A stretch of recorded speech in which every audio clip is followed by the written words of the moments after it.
The first product on iPhone was a single price point, $9.99 for all functionality. So everything you could do in the product was available for $9.99. That's at launch. Yeah, sorry? That was at launch. At launch in March of 2009.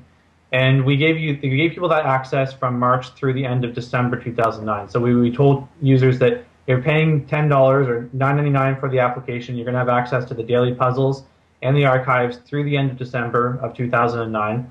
And the plan for the application the whole time was to take advantage of Apple's announced subscription options that they would have available in the fall of 2009. So we didn't want to wait for that to put the product on market.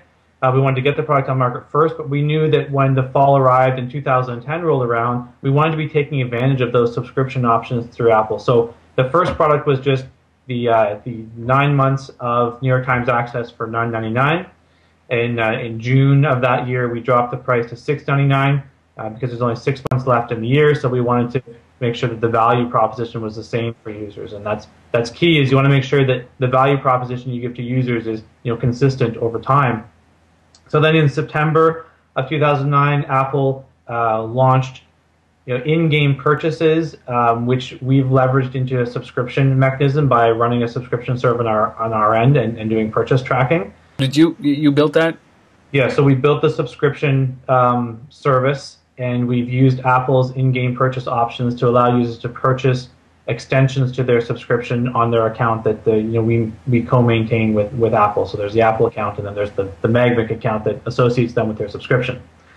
So September we changed. Wait, one more question on that. Is that so? Does Apple get their cut on the subscription? Absolutely. Okay. You cannot sell anything or take money out of users' pockets off of iTunes customers without Apple getting their 30% of it. So they absolutely get their 30% of it, and then we log the subscriptions on our side, and users can renew their subscription through an in-game purchase.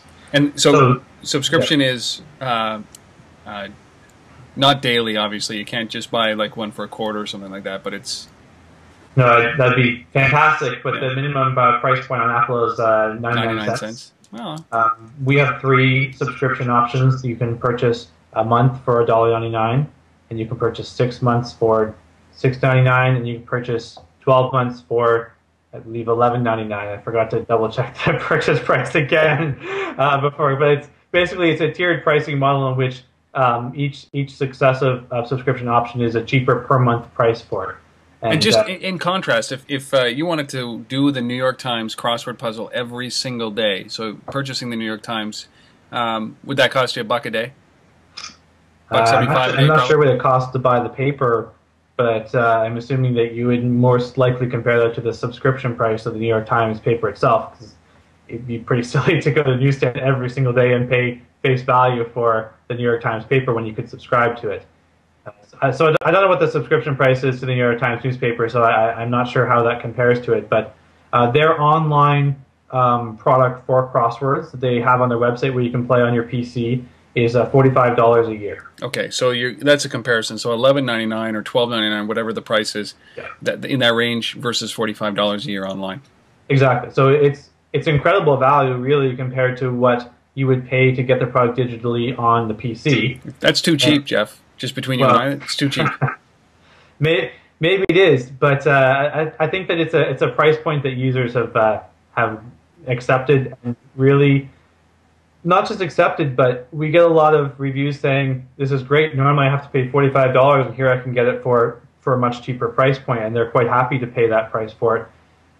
We look at it as a different user base, and you need to price your products appropriately for the customers that you're trying to access. So the iPhone customers are traditionally looking for cheaper price points on their products. If you look at the average selling price of an app on the iTunes store, it's the lowest selling point of the 3 or 4 major OEM branded storefronts: RIM, Microsoft, Google, and Apple.